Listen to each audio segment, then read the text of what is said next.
bienvenidos. Estamos aquí nuevamente en nuestro repaso de escuela sabática, agradeciendo primeramente tanto al grupo de capellanía como al grupo de multimedia de la Universidad Adventista del Plata por poder permitirnos llevar adelante este repaso para poder compartirlos con ustedes.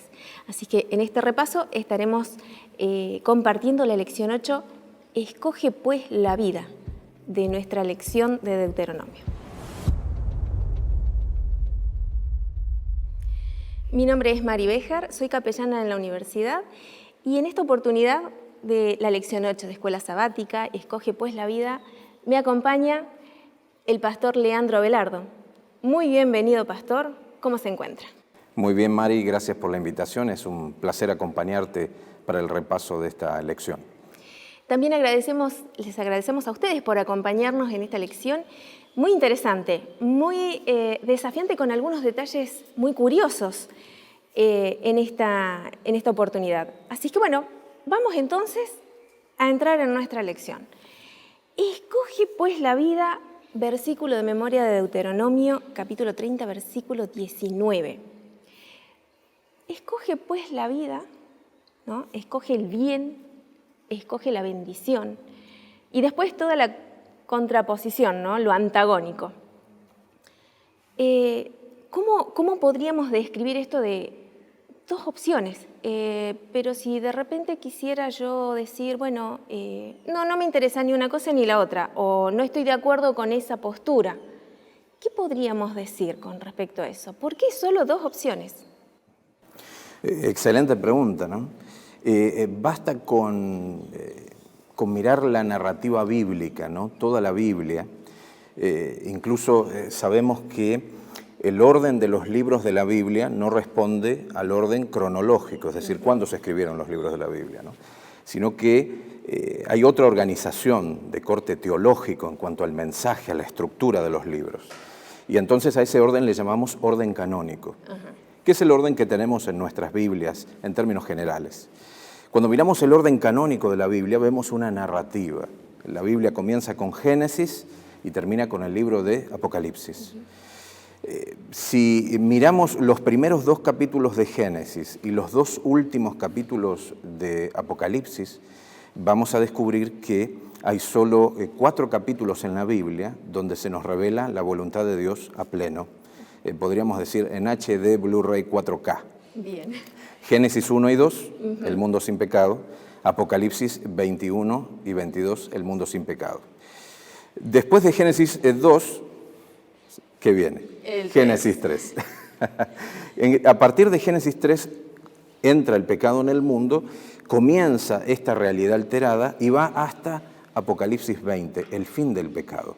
Es un paréntesis, ¿no?, que encontramos allí cuando miramos toda la película, como decíamos antes, no toda la narrativa bíblica, y seguimos el orden canónico de los libros.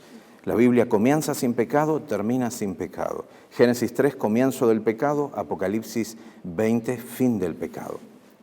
¿Por qué hay solo dos opciones? Bueno, cuando miramos toda la historia bíblica, vemos que hay un conflicto entre el bien y el mal. Ahí ya tenemos dos opciones, ¿no? El bien y el mal. Uno representado por Dios, el bien.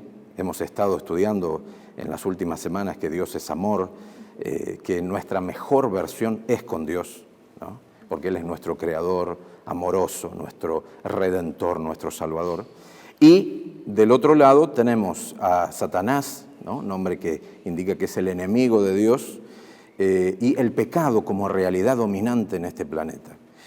Cuando vemos estas dos perspectivas, nos damos cuenta que en una hay bendición, hay prosperidad, hay paz, hay plenitud de vida, y en la otra, como resultado último, ¿no?, que es lo que nos queda al final del pecado, muerte, ¿no? Y entonces, a lo largo de la Biblia, ¿no?, vemos la historia de los personajes bíblicos, vemos lo que pasó en Génesis 3, ¿no?, las consecuencias del pecado en este mundo. Bueno, nuestra realidad, Mari, básicamente. Nos damos cuenta que cuando Dios gobierna a pleno, no hay muerte, no hay dolor, no hay sufrimiento. Y cuando estamos dentro del paréntesis, es decir, bajo las consecuencias del pecado, donde la voluntad de Dios se ejerce de manera parcial, ¿no?, porque está el pecado reinando en este mundo, vemos sufrimiento, dolor, muerte. Cualquier ser humano, creo, ¿no? Cualquiera de nosotros, puede notar la diferencia de estas dos opciones. Si hay algo bueno, viene de Dios. Y si hay algo malo, no viene de Dios, y no solo no viene de Dios, viene del pecado. Viene del pecado.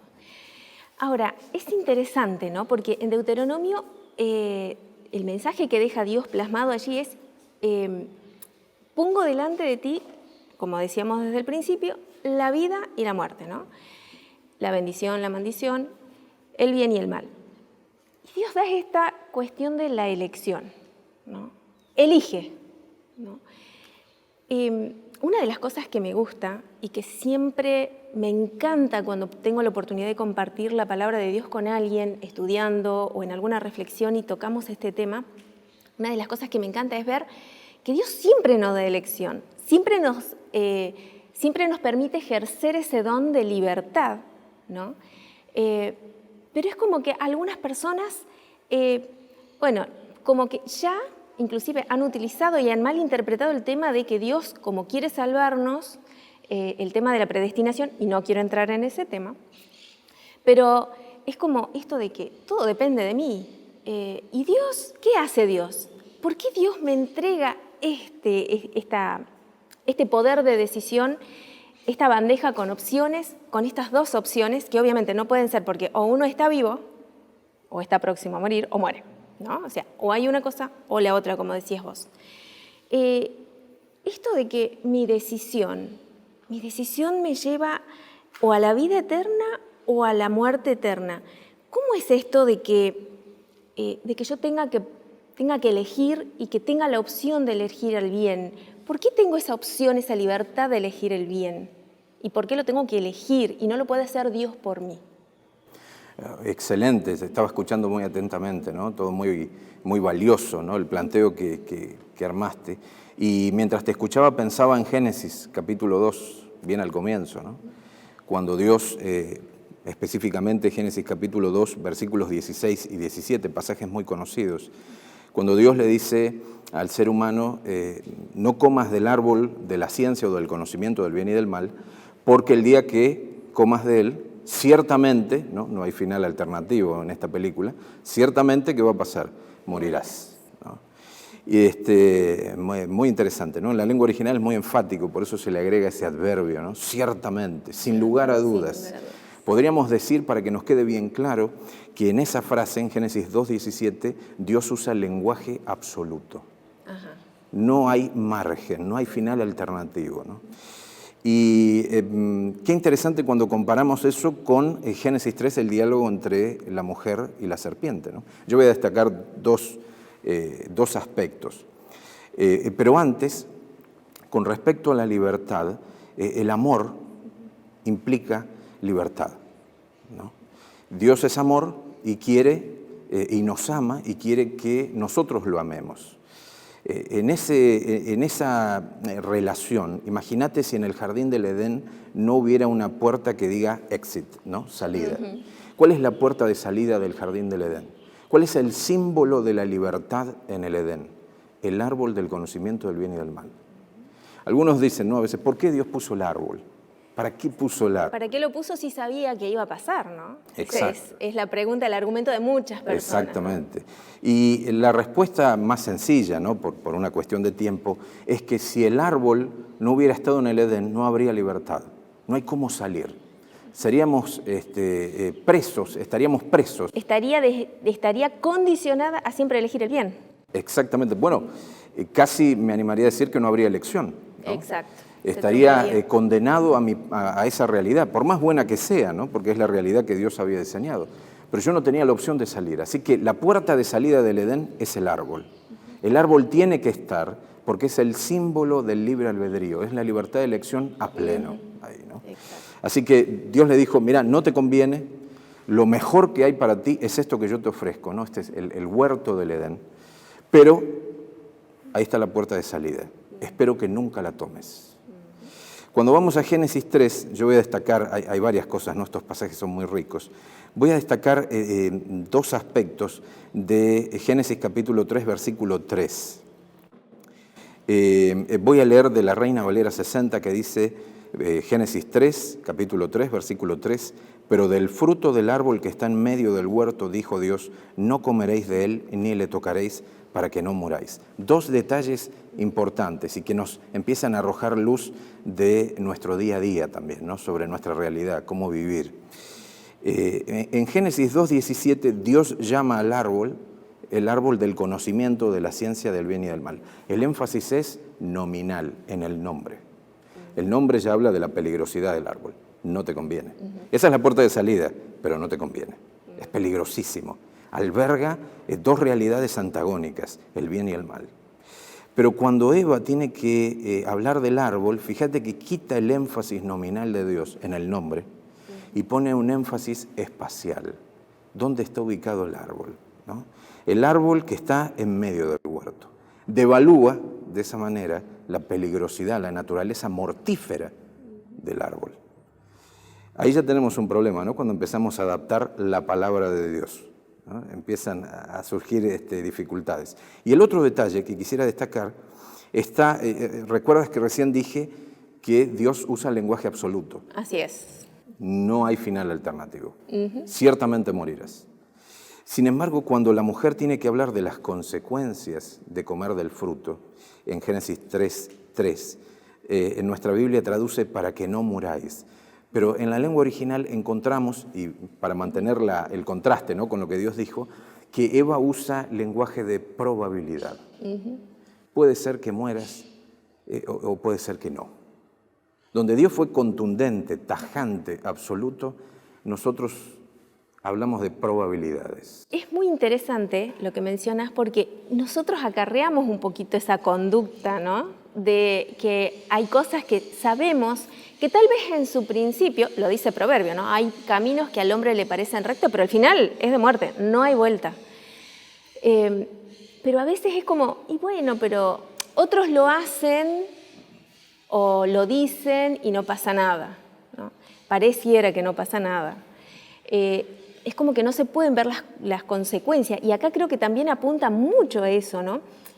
Que todas nuestras acciones tienen una consecuencia y esas consecuencias sí son prolongadas en la vida, ¿no? Más allá de que Dios nos extiende el perdón, Dios nos extiende su misericordia y ahí está todo el plan de salvación, pero las consecuencias de nuestras acciones y de nuestras elecciones, Dios perdonó a Adán y a Eva, Dios les ofreció un plan B, que es el que nos ofrece a nosotros también.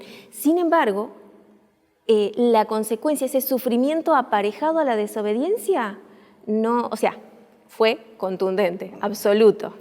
Mari, fíjate esto de cambiar el nombre, ¿no? En línea con lo que estás diciendo, que dijiste, bueno, esto es algo que nos pasa a nosotros también, ¿no? Y claro que sí. Fíjate cuántas situaciones irregulares, vamos a decir, o pecaminosas en sí mismas, o sea, que es evidente que va contra la voluntad de Dios. Usamos eufemismos para hablar de ellas, ¿no? Eufemismo es una palabra que viene del griego, eu es bueno, femi, decir, eufemismo es decir algo de buena manera. Ajá, y entonces, para que no suene tan terrible, voy a poner un ejemplo. A ver. Adulterio suena es una palabra muy fuerte, ¿no? Para algunos hasta ofensiva, si quiere escucharla.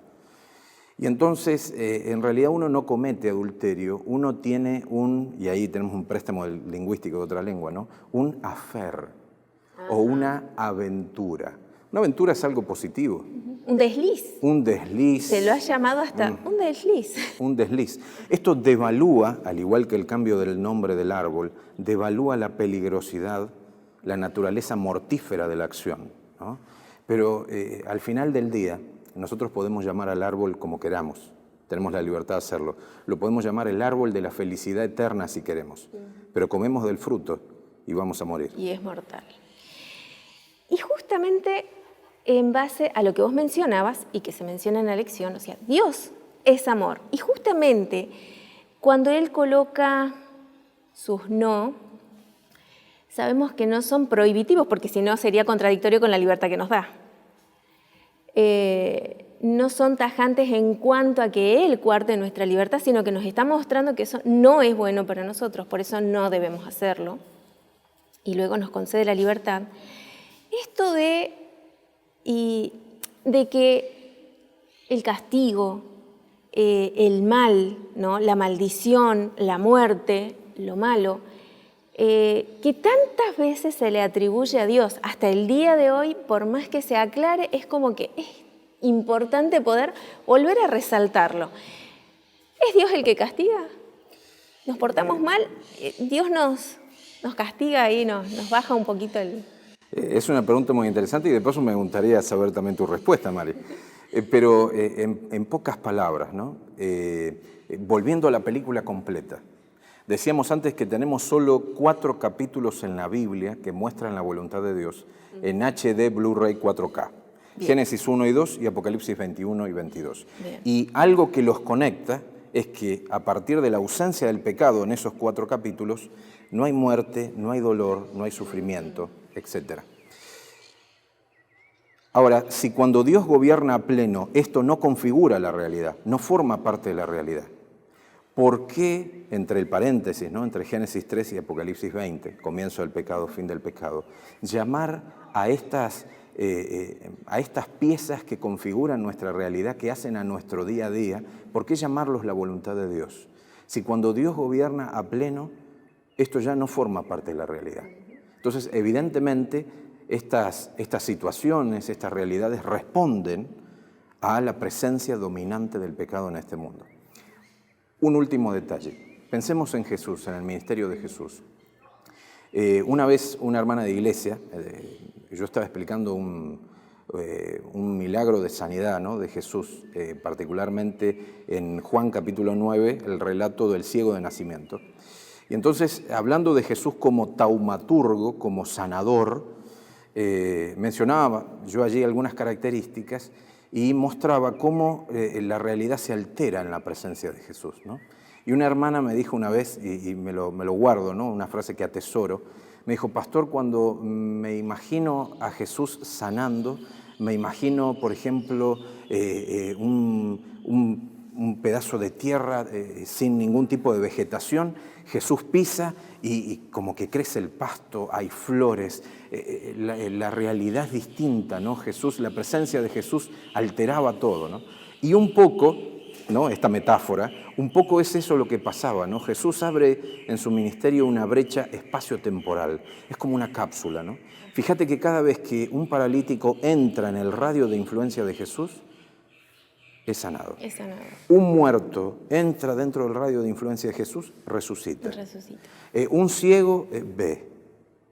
Y cuando empezamos a ver eso, y Dios dice en el Evangelio de Juan, Jesús, que Él viene a cumplir la voluntad de su Padre, y cuando se encuentra con esto que es tan propio a nuestra realidad de pecado, ¿no? La enfermedad, el dolor, el sufrimiento, en la presencia de Jesús cambia, ya no es un paralítico, ya no es un pecador restaurado.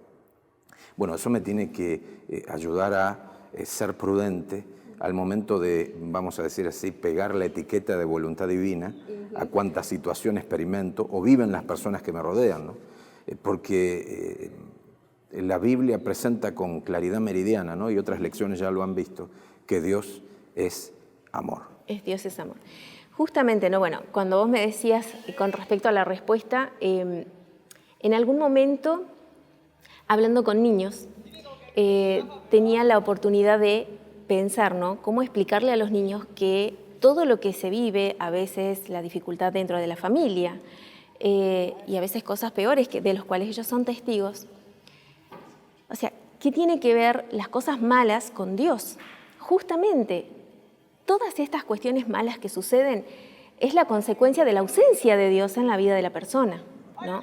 O el hecho de que muchas veces nosotros, por más que podamos llegar a estar atentos, desviamos la vista a un momento de Dios y tomamos la libertad demasiado, la despersonalizamos de Dios, esa libertad, sin tener en cuenta el consejo, ¿no? Que Él nos da. Y muchas veces las elecciones equivocadas, y sobre todo basadas en aquellas cosas que son evidentemente malas. El pecado es como una bomba, que si yo me aferro, cuando esa bomba explote, cuando Dios la destruya esa bomba, es inevitable que no me destruya. El pecado se termina transformando en esa bomba que abrazamos cuando consentimos en ese acto, ¿no? Así es que, bueno, Dios obviamente lo que quiere es librarnos de la consecuencia de lo que Él va a hacer con el pecado, si nosotros nos desligáramos de la hora. Está bien, es fácil decirlo, ¿no? Nos desligamos del pecado y ya está. Pero ¿cómo se puede vivir una vida? Ya para ir cerrando, para poder vivir una vida acorde a ese consejo, a lo que Dios nos insta a hacer, ¿no? A escoger la vida. ¿Cómo podríamos vivir de una manera escogiendo la bendición, la vida y el bien? Muy bien. Primero, esa es una decisión personal, individual, ¿no? Cada uno debe tomar esa decisión. A veces quisiéramos, por ejemplo, los que somos papás, tomar la decisión por nuestra familia, por nuestros hijos, etc., ¿no? Pero es una decisión personal, individual.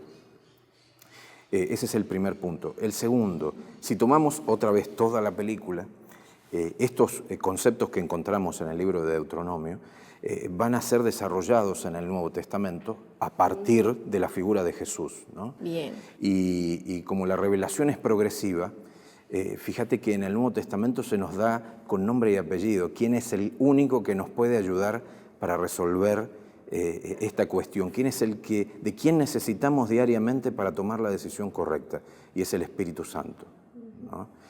Ser sensibles a la obra del Espíritu Santo es la única forma, y ahí ejercemos la libertad de elección, ¿no? Elegimos ser sensibles. Es la única forma de aceptar la palabra de Dios y experimentarla, ¿no? Qué importante, ¿no? Porque yo me ponía a pensar de nuestros altos y bajos en nuestra vida cristiana. Y uno dice, bueno, pero es imposible siempre escoger lo bueno, es imposible o es difícil siempre estar en armonía con lo que es correcto, porque el mundo en que vivimos está completamente contaminado, está completamente corrupto, digámoslo así, ¿no? Así que ahora, algo que me llama la atención y es el lugar en medio del elegir la bendición, elegir la vida y lo bueno, el lugar que tiene la adoración en todo esto.